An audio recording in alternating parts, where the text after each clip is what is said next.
Okay, I'm going to try something tonight that I haven't done in a while. I'm going to try to tape this live because I want to demonstrate something. And the current state of my setup right now is I'm at the power cap of 1250 on my Titan, which means now, other than Pinnacles taking me to 1260, I'm now at the basic wall level for legendary drops. Pinnacles can take you above. I got a pinnacle here.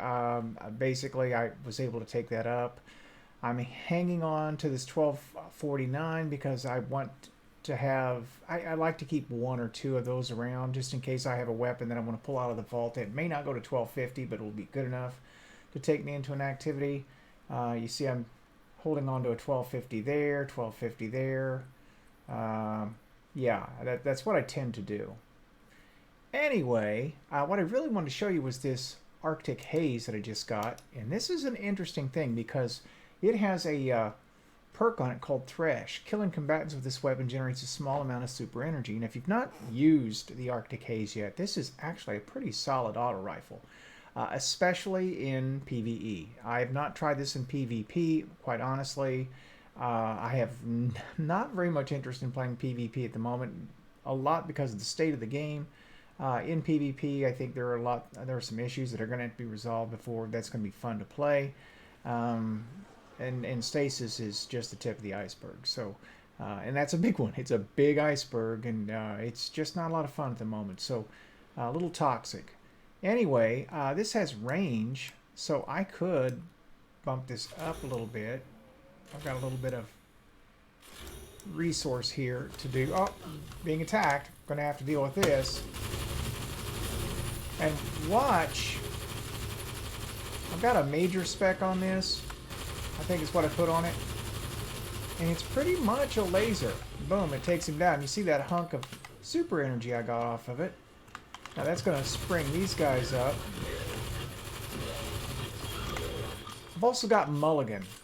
And what I think it's Mulligan on this. And what Mulligan's going to do, I know I'm going to get an enemy here. That's what happens. You got to be ready to move because when it pops... Yep, it didn't. Alright. Typically, you're going to get a wyvern there when that happens.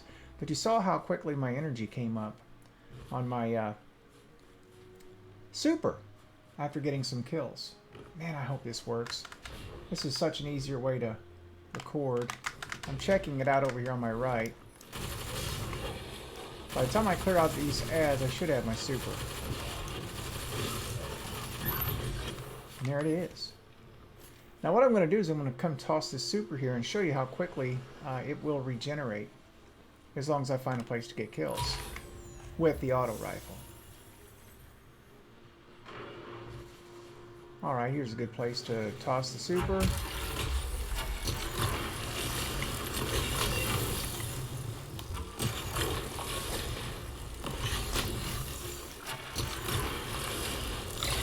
I don't know what I think about the Titan Super.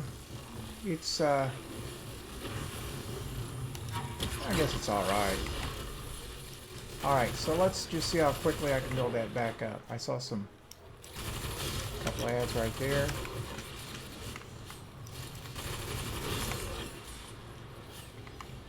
May as well pick up the chest here, right?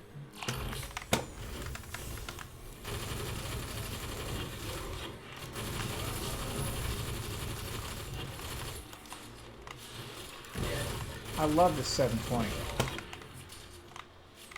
Not gonna lie, this is a fun gun. Got Killing Wind here. I may have a God Roll. Put overload rounds on this, and you've got something that can knock back a major or boss pretty quickly, or a champion actually.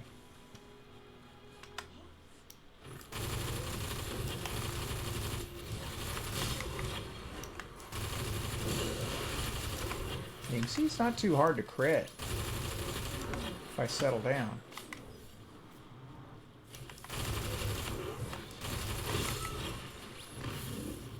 Now this is not as strong as the Bad Juju, or at least the way the Bad Juju used to be.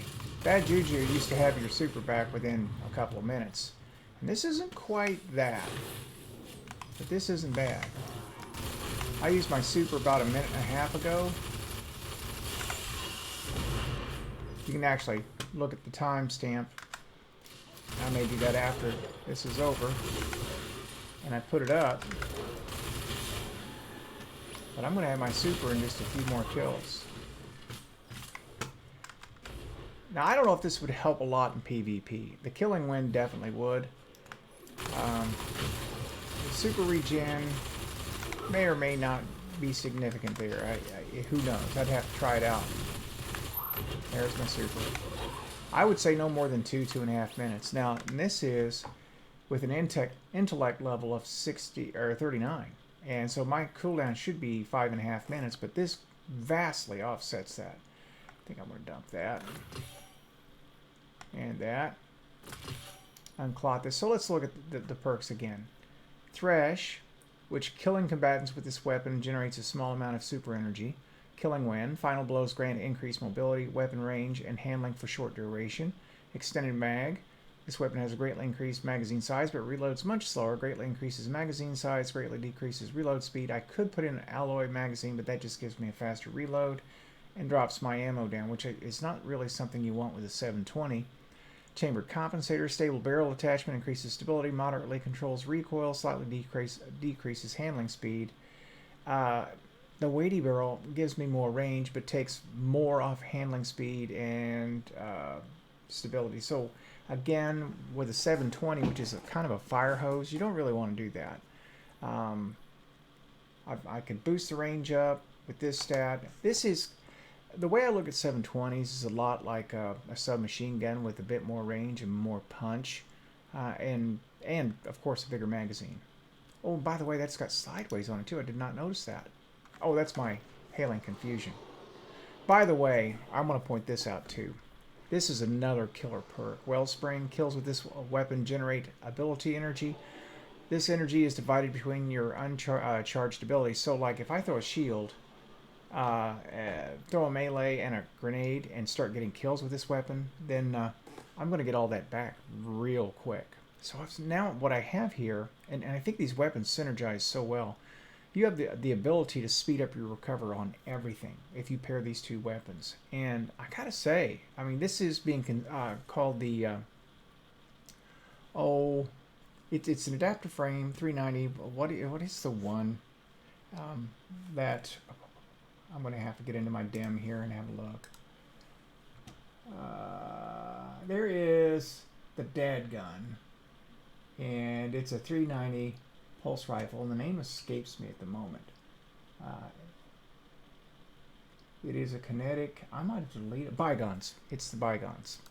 Okay, this is the new Bygones with a different, scope and what have you. But it plays a lot like that. It is good, and I put on a targeting adjuster on this one, but I wouldn't necessarily do that. I would probably either throw major or even boss spec on this, and I think I will throw a boss spec on that. And it's not quite as good as No Time to Explain, because No Time to Explain has the additional damage ability given you have the well, let me just demonstrate this. Because of the time shift,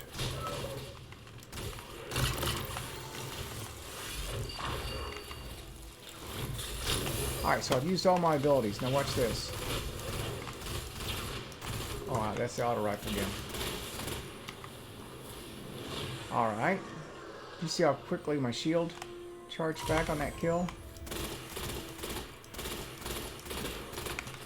Shield is back.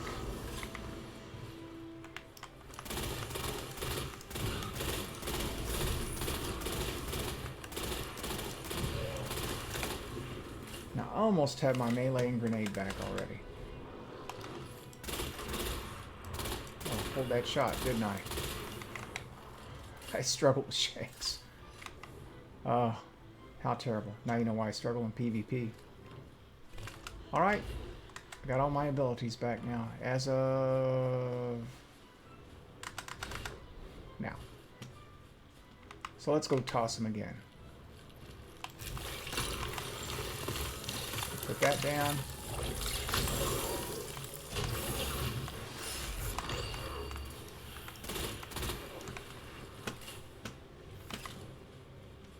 It's just crazy good.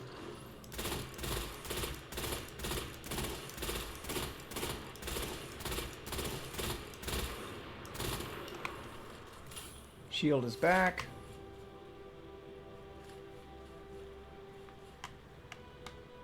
Yeah, just that fast. And I'm not even getting kills right now. That person showed up there and choked off my source. I'm gonna drop down here and see if I can do a... Wow, it's cleaned off. Somebody's been all over. Oh, there's somebody in there. I can see it now. Anyway, I wanted to share that with you, a little bit of play. And take a second here and I'll show you one more thing, I think. I want to go through my current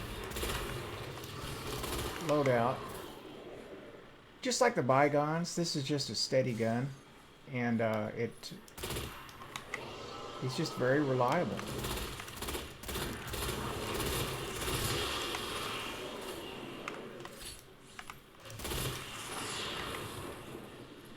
And even without the targeting spec on there, it's a head popper. Oh, they've got a battle going on down here. Let me get involved in this just for funsies.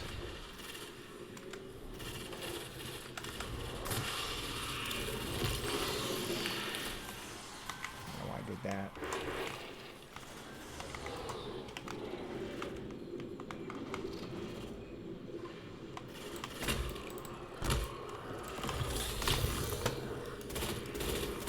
I know I did that.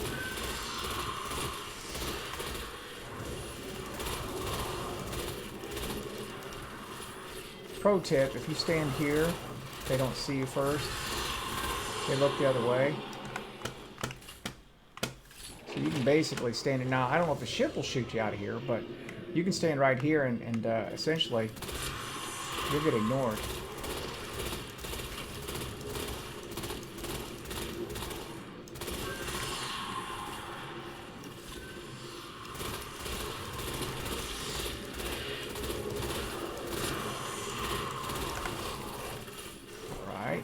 Got a grenade again. I'll put that grenade down. I forgot it's not a cloud grenade. I changed that. It's something I want to show you here in a bit. As soon as they hit the ground. That's what I wanted.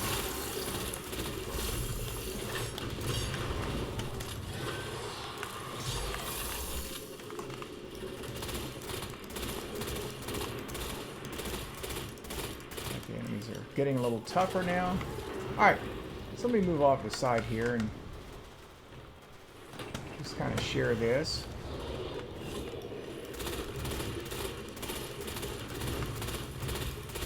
I may have to go in these guys. Alright, let's take a look at the loadout. See how long it takes to kill me here.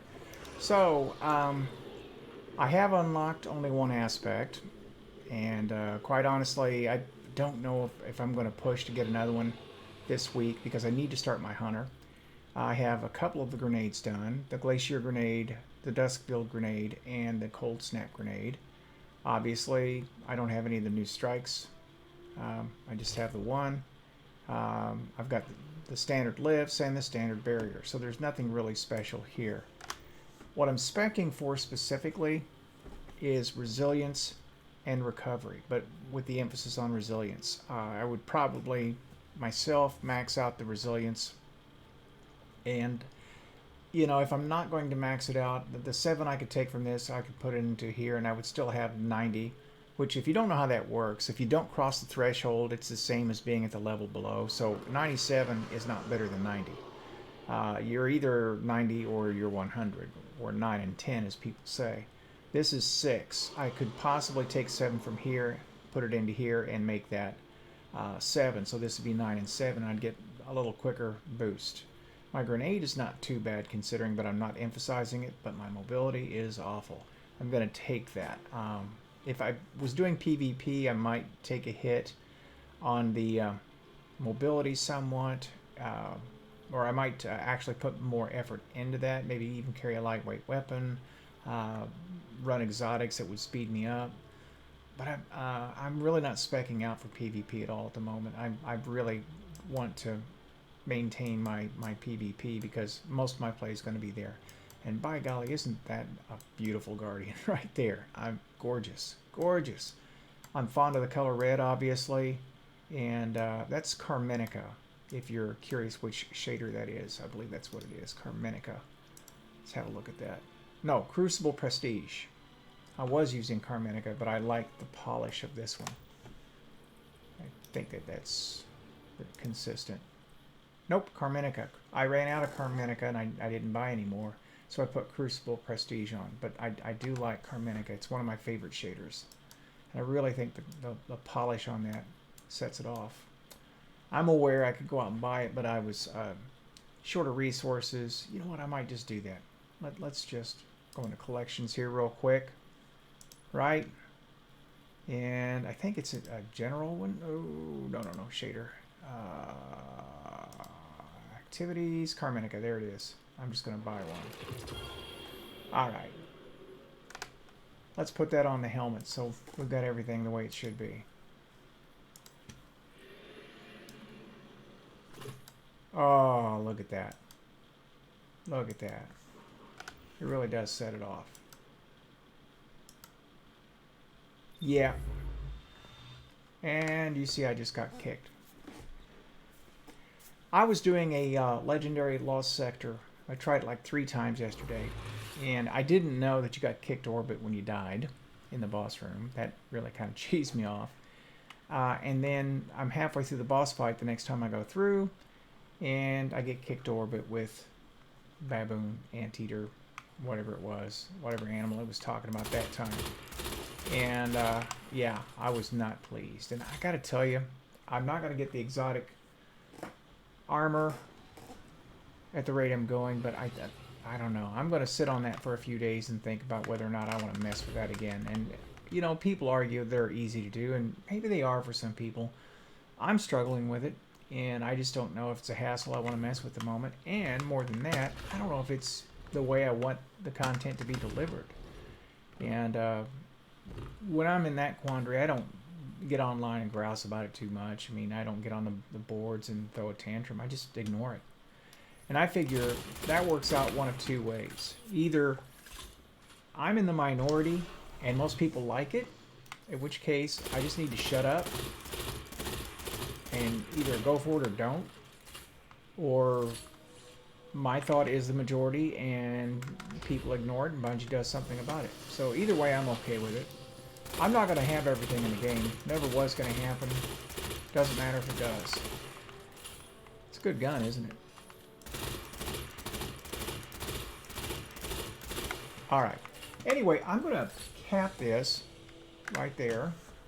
I just wanted to share that with you tonight. Ooh, finding my OBS. I wanted to share that with you tonight and just talk a little bit about the stuff that I had. I highly recommend. I'm going to have to deal with this or I'm going to die. Anyway. Oh, I damaged it. If you can get your hands, I'll show you where to get it, by the way. If you don't know this, one more thing. Go to Varix. And what you want to do is you want to get some things done here, which I'll show you. Just in case, I mean, in the off chance you're a person that hasn't dug into this yet, and you need to know, because there's a lot. I mean, it's a lot. You right-click here, and you look at this wall of sabotage quests. You want to flesh this out. Once you get the bulk of this stuff done, and you've done your Empire hunts at least one time, you notice that you have a second page that opens up here. And then when you have enough hereafter consumables, you can purchase the weapons that have been opened. And these weapons will be opened over the course of you doing the campaign. And you can farm from here. So if I want another... You see why I don't play with others right now. This is... About had enough tonight. I can't. I just can't. Can't even. I tried to can, but I can't. There are just some nights it's like that over and over. Alright, so back to this. I'm going to go for this again because it's just such a great gun, and I'm still finding perks on it. And I can get on like GG, by the way, and you can too. And you can see the things that you have to do to get them. This is actually very easy. This is an Empire hunt on Adept level. Just use your auto rifle the whole time you're in there. You'll have no problem at all. Now, the thing is, you will run into people who are going after the Cloud Strike sniper rifle, which I got too. If you're going for the Cloud Strike, what you want to look at is this. And don't run it on anything other than Adept, because you can run an Adept with a group especially that's trying to move through it quickly, 5 or 6 minutes. You can crash right through that because you can skip a lot of what's going on. If I'm going for the auto rifle, I'm going to go there, which I have to do. But when they bypass enemies, I'm going to kill them with the auto rifle because you have to have 50 kills with an auto rifle. And I might as well get them on the ones they're skipping. They don't need me for the other part because Adept is pretty straightforward. You can solo it. In fact, you do in the campaign. It's an activity that is pulled from the campaign and you just repeat it here, looping the content. So all you have to do is make sure you're firing into the boss with your auto rifle right at the end, at the final part, and you'll get credit for an auto rifle kill. That's all there is to it. And when you come back to barracks, he'll award one to you. So I think that's pretty much where I would want to cap this tonight. Oh, and by the way, here's one more thing. If you look right over here, after you've done the campaign, you have Stealing Stasis campaign. You'll have to run this in the course of actually completing the campaign, but if you have bounties like these that you want to finish off real quick, this is not a bad place to go to get it done. And these are some quick and easy ones to do, which I'll probably finish off before I get off tonight here in the next little bit. But I want to put this in the can. Hopefully you've enjoyed what we've had going on here. I've been on for about 20 minutes. So I'm going to go ahead and cut this off. I want to thank you for watching. This is Iron Bill, and I'm signing off.